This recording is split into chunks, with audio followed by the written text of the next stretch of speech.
चंद्रशेखर से गठबंधन के लिए आगे आए राजभर। देखिए, राजभर ने कोशिशें शुरू की और टीवी9 भारतवर्ष से राजभर बोले, अखिलेश से मिलने जाऊंगा और अखिलेश चंद्रशेखर के बीच आई दूरी को खत्म करूंगा। अखिलेश और चंद्रशेखर को पास लाने की मैं कोशिश करूंगा। अपने कोटे से भी मैं सीट एडजस्ट करने के लिए तैयार हूं, ये राजभर कहते नजर आ रहे हैं। यानी त्याग करने की बात वो कह रहे हैं। क्या कहा उन्होंने, सुनते हैं। माननीय अखिलेश यादव जी से समय लेकर मिलूंगा और मैं प्रयास करूंगा कि जो बीच में कुछ दरार पैदा हो गई है उसको ख़त्म करके और एक साथ लाने का हम प्रयास करेंगे।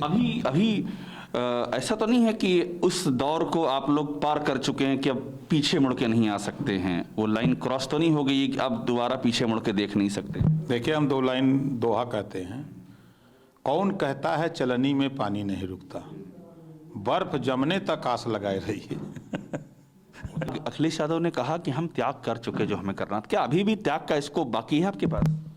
काहे नहीं बाकी है, अभी तो पूरी सीट ये बाकी है। अच्छा, अभी पूरी सीट बाकी? अभी तो पहले चरण का हुआ है, दूसरे चरण के में लपटे हैं।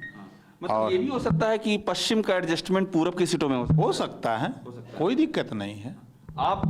आपका भी अपना एक कोटा है, आप दरिया दिल से तैयार हैं कि अपने कोटे में भी एडजस्ट कर लेंगे चंद्रशेखर को? देखिए, मुझे भरोसा है अपने काम पर, अपने मेहनत पर, और हमारी कोशिश होगी कि पश्चिम में अगर हम सीट देने में असफल हैं तो हम पूरब बात करके हम उनको एडजस्ट करने का प्रयास करेंगे।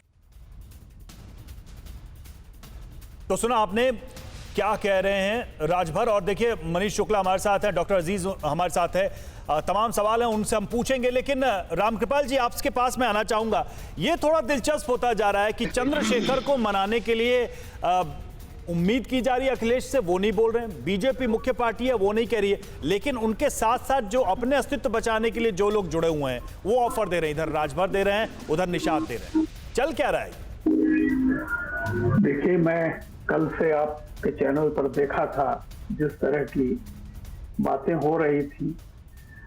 एक बात आप जानिएगा, आपका चैनल जनता भी देखती है, जनता बहुत ज्यादा देखती है। राजनीति में क्या हो रहा है, यानी न तो कोई नैतिकता है, न कोई विचारधारा है, कुछ भी नहीं है। हम बाजार में खड़े हैं, कोई भी मोल लगा ले तो हम उधर चल देंगे।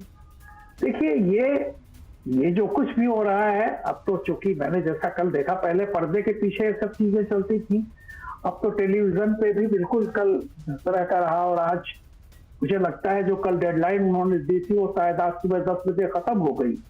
अब राजभर जी का जो एक आया है, तो देखिए ये जनता देख रही है। और ये बात मैं हमेशा कहता हूं कि 2020-22 का दौर है, ये जनता सब 52 वाली नहीं है। पढ़े लिखे लोग हैं, लोग समझते हैं और लोग डिसाइड कर चुके होते हैं। बहुत थोड़े से जो लोग जो पीछे पीछे घूमने वाले लोग होते हैं, वो भले नेताओं के नाते कहीं चले जाएं, लेकिन वो भी सोचेंगे 10 बार ये क्या हो रहा है। कोई कह रहा है कि मैं आज अगर बीजेपी से निकला हूं तो कांग्रेस में चला जाऊंगा। नहीं तो क्या रामकृपाल जी, ये जो सिचुएशन, अगर मैं सिर्फ दलित वोट बैंक पे सेंटर कर दूं इसको, तो ये सिचुएशन इसलिए है क्योंकि मायावती के वोट बैंक के बिखरने की संभावनाएं सब जता रहे हैं, उसमें सेंध लगाने की कोशिश कर रहे हैं। क्या इसलिए ये स्थिति है? देखिए, मैं निगेटिव चीज नहीं सोचता। मायावती जी का वोट इसलिए नहीं बिखरा है, को मायावती से नाराज है।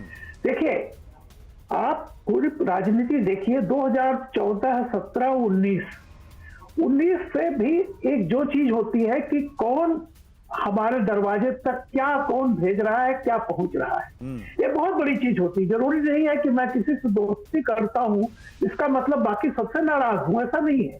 तो ये जो भी दलित वोट, जैसा मैं कह रहा हूं कि पिछड़े और अति पिछड़े दलित भी उसमें है, एक तबका जो इतने दिनों से एक बीजेपी की तरफ गया है। ठीक है, मैं बार बार पूछता हूं कि वो कौन से कारण है कि आज वो नाराज हो गया। ठीक है, तो अगर मायावती के साथ दलित नहीं है तो आप तय जान लीजिए कि ये जो कुछ हो रहा है, मैं नहीं समझता कि इससे बहुत बड़ा कोई फर्क पड़ने वाला है। फर्क नहीं पड़ेगा, लेकिन पार्टियों को उम्मीद है कि बहुत बड़ा फर्क पड़ेगा और बहुत बड़ा गेन कर सकते हैं, इसलिए ये बेट है, ये बाजी लगाई जा रही है, दांव लगाया जा रहा है। कोरोना धर्म नहीं देखता, जात नहीं देखता, अमीर गरीब ऊंच नीच नहीं देखता। कोरोना सिर्फ मौका देखता है, लेकिन आप उसे मौका मत दीजिए।